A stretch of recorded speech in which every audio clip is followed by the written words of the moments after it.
চাঁদের চেয়ে সুন্দর তুমি, নবী আমার কামলিওয়ালা। দো জাহানের বাদশাহ তুমি, প্যারা নবী সাল্লে আলা। দো জাহানের বাদশাহ তুমি, প্যারা নবী সাল্লে আলা। চাঁদের চেয়ে সুন্দর তুমি, নবী আমার কামলিওয়ালা। সুবহানাল্লাহ পড়েন।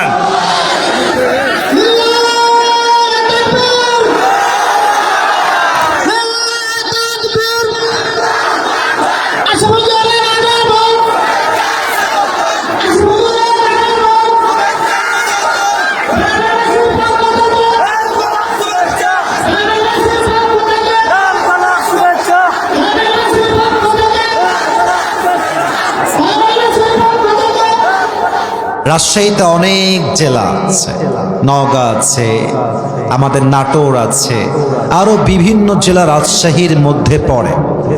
আমি এটা আজকে প্রথম বলছি, it's exactly not like that. এটা আমি আগেও বলেছি আমার মাহফিলে। রাজশাহীর সমস্ত জেলার ভেতরে চাপাইকে আমি সবচেয়ে বেশি ভালোবাসি। আচ্ছা, ভালোবাসার তো একটা কারণ থাকে, থাকে না? থাকে না? থাকে না? থাকে অবশ্যই। তবে এখানে ভালোবাসার কারণ হচ্ছে মোট দুইটা। এক নাম্বার, চাপায়ে যদিও গোমস্তুপুরে এটাই আমার বছরে একটাই মাহফিল, আর কোনো মাহফিল রাখা নেই। আর যিনি ডেট রেখেছেন ওনার বাসা মূলত রাজশাহীর মহিষবাথানে। আমার বাবার খুব ক্লোজ মানুষ, অনেক যোগাযোগ করে অনেক চেষ্টা করে তিনি মাহফিলের ডেটটা কনফার্ম করেছেন। আগে একবার রেখেছেন, ওইটা আমরা ক্যান্সেল করে দিয়েছিলাম সমস্যার জন্য।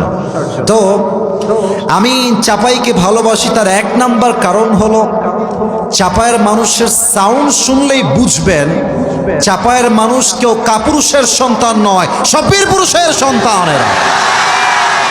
এই দেখেন, প্রমাণ করে দিলাম, প্রমাণ হয়ে গেল।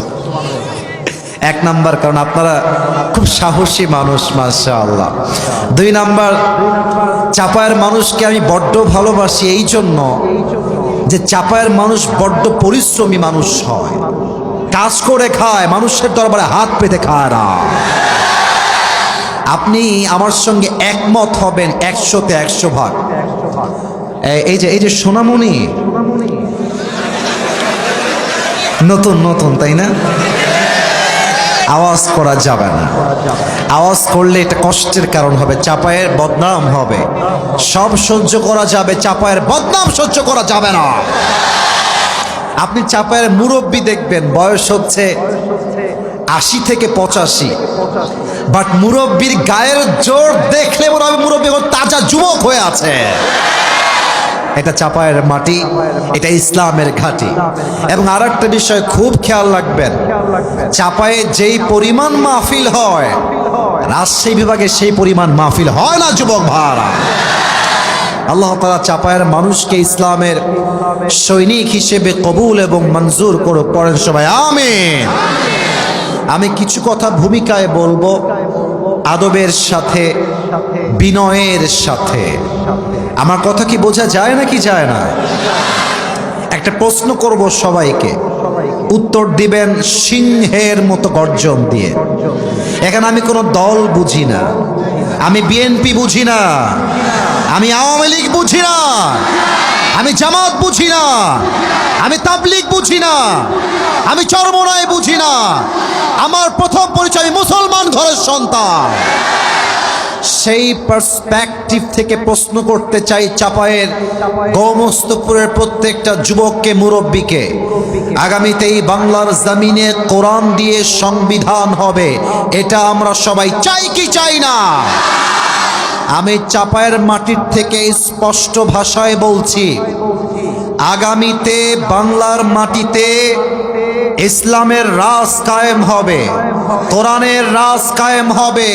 যে বাধা দেওয়ার জন্য সামনে আসবে, লাঠি দিয়ে মামুর বাড়ি দিল্লি পাঠিয়ে দিবা। কথা বলতে কোনো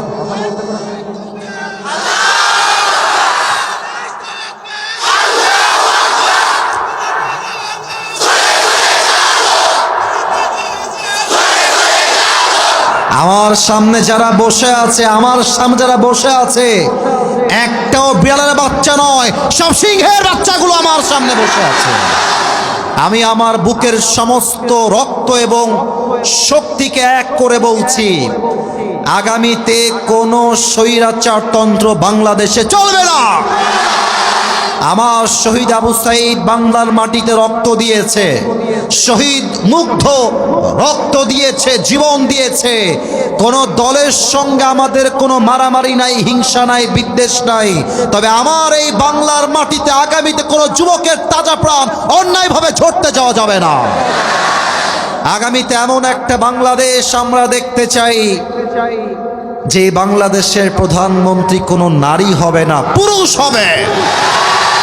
আগামীতে আমরা এমন একটা বাংলাদেশ দেখতে চাই যেই বাংলাদেশের প্রধানমন্ত্রী হবে এমন একজন যোগ্যতা সম্পন্ন ব্যক্তি, যিনি জাতীয় সংসদে দাঁড়িয়ে বাংলাদেশের পক্ষে বক্তব্য যেমন দিবেন, তার যোগ্যতা কোয়ালিফিকেশন এতটা হাইলি কোয়ালিফাইড হবে। আমার দেশের প্রধানমন্ত্রী চাইলে জাতীয় মসজিদ বাইতুল মুকাররমে দাঁড়িয়ে জুমার খুতবা দেওয়ার যোগ্যতাও রাখবে। এমন নেতা কারা কারা চাই? দুটো হাত তুলে আল্লাহকে দেখা দাও।